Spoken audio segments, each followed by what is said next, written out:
Bonsoir à tous et bienvenue à votre édition sur la télévision du Burkina. Voici les titres. Lancement à Bobo Dioulasso du projet Nyesigiso.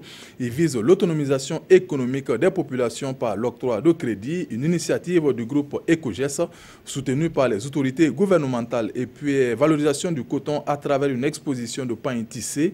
Voici l'initiative d'un groupe d'étudiants pour apporter sa touche à la valorisation du Faso d'Anfani au Burkina Faso. L'exposition s'est tenue à la place Tiefo Amoro de Bobo Dioulasso.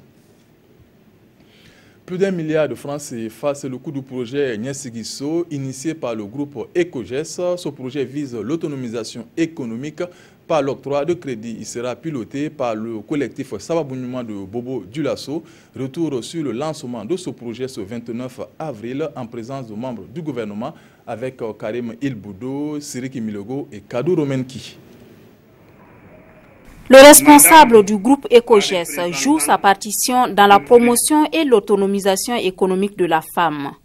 Pour ce faire, il vient de lancer un projet dénommé Nyesigiso. L'idée est venue par le passage de l'excellence le Premier ministre pour nous expliquer le PNDS. Donc nous aussi, on a mis nos idées ensemble pour mettre ce projet en place. L'action de El Hadj Sanfo Karim en partenariat avec le collectif de femmes Sababouniouma vient là de poser des actions qui visent à accompagner les femmes, faciliter l'accès des femmes au microcrédit, toute chose qui est un handicap pour leur autonomisation économique et financière. Donc nous saluons à sa juste valeur cette initiative qui accompagne donc les actions du gouvernement. D'un coût de plus d'1 milliard de francs CFA, la coordination du projet Nyesigiso est assurée par le collectif Sababouniouma, un collectif de 22 associations féminines qui œuvrent toutes pour le développement de la femme, la lutte contre la pauvreté à travers un libre accès au crédit. Vraiment, je suis très heureuse car le promoteur qui a décidé de m'accompagner à mon idée vit au PNDS a pu être garant des femmes de tout Bobo pour qu'elles puissent bénéficier des crédits à son nom. Les intervenants ont donc invité les bénéficiaires à une gestion efficiente et rigoureuse des fonds alloués. De plus, elles sont tenues au respect des engagements par un remboursement.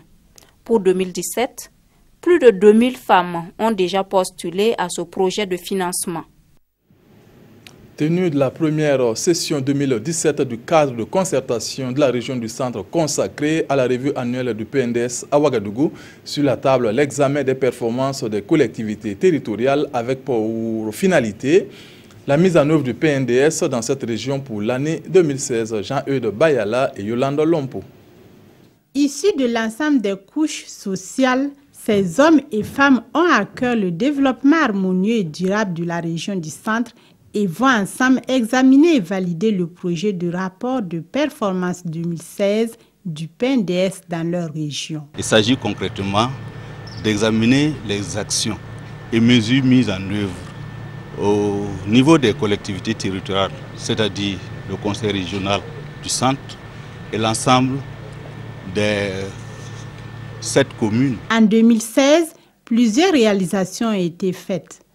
Il est question pour la présente session du cadre de concertation de la région du centre de s'accorder sur les actions et mesures à prendre sur la période 2017-2019. Pour les programmations 2017-2019, les collectivités ont programmé 16 mesures et actions à hauteur de 95 milliards. Outre la région du centre, les 12 autres se prêteront au même exercice. Pour l'élaboration de son plan communal de développement, la commune de Ouaïguia a procédé par une consultation des populations à la base. Une consultation qui a fait l'objet d'un atelier ce 2 mai. Ce processus a été suivi par l'OIF, partenaire technique, pour qu'il serve de modèle aux autres communes de Burkina Faso, Irénée, Kaboré et Moussaki. La mairie de Ouaïguia est à la recherche d'un plan communal de développement consensuel Pour avoir ce nouveau PCD, la structure a envoyé une équipe technique auprès de 37 villages et 15 secteurs de la commune pour recueillir les préoccupations des habitants. Et c'est le résultat de ce diagnostic qui a été restitué à ces rendez-vous. Ce qui est recherché à travers, n'est-ce pas, l'exercice qui va se tenir aujourd'hui, c'est la participation de tous, aussi bien quelles que soient, n'est-ce pas, les différentes couches. Ce travail de terrain a porté sur 14 secteurs de planification avec un accent mis sur la production végétale et animale, la gouvernance locale et les changements climatiques. La mairie de Waïguia et son partenaire technique, l'Organisation internationale de la francophonie, attendent de toutes ces rencontres un plan communal de développement qui servira de modèle pour les autres communes du Burkina. Il y a eu donc des discussions, il y a eu des échanges. Et nous sommes venus justement ce matin, c'est pour décortiquer l'ensemble de ces préoccupations-là. Donc le document final doit justement sortir à l'issue de cet atelier.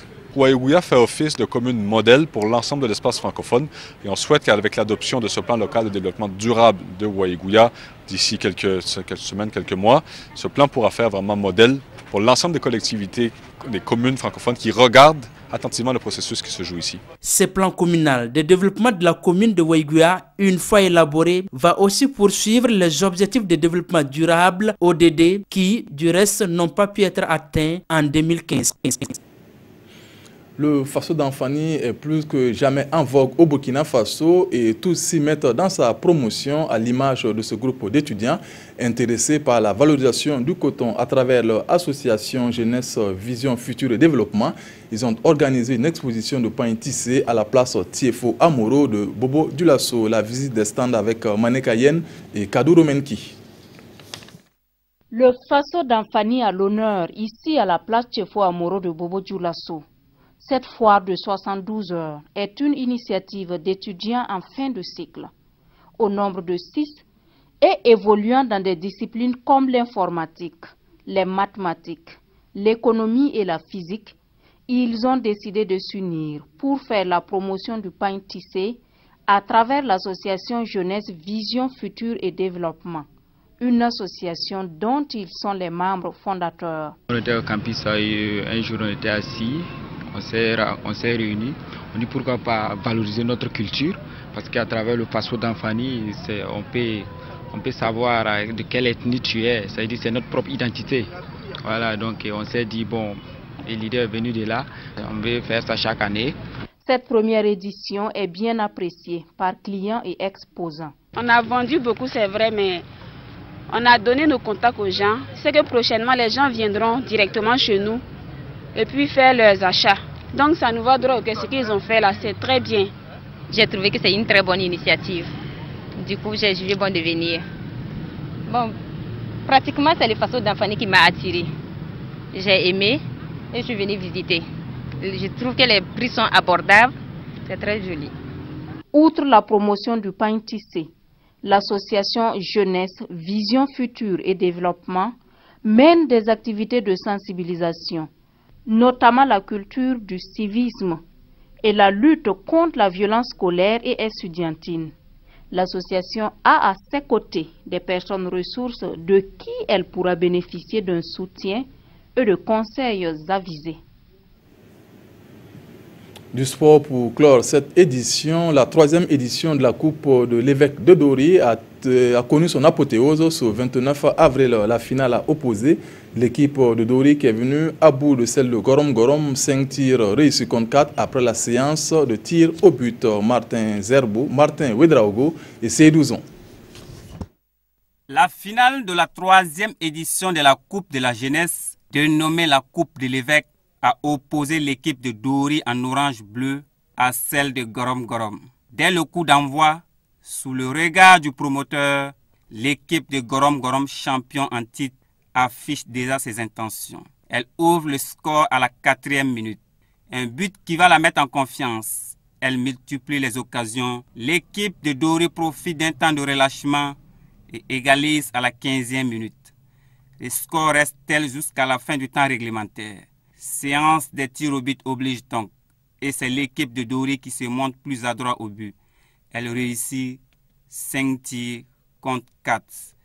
Dori succède ainsi à Gorom Gorom en remportant le trophée plus un ballon et la somme de 75 000 francs CFA. Je pense que c'est toute la jeunesse diocésaine de Dori qui est glorifiée et particulièrement la jeunesse paroissiale de la cathédrale du diocèse de Dori qui est glorifiée et nous sommes débordés de joie. Gorom Gorom, finaliste malheureux, se contente d'un ballon plus la somme de 60 000 francs CFA. Une très belle finale selon le promoteur.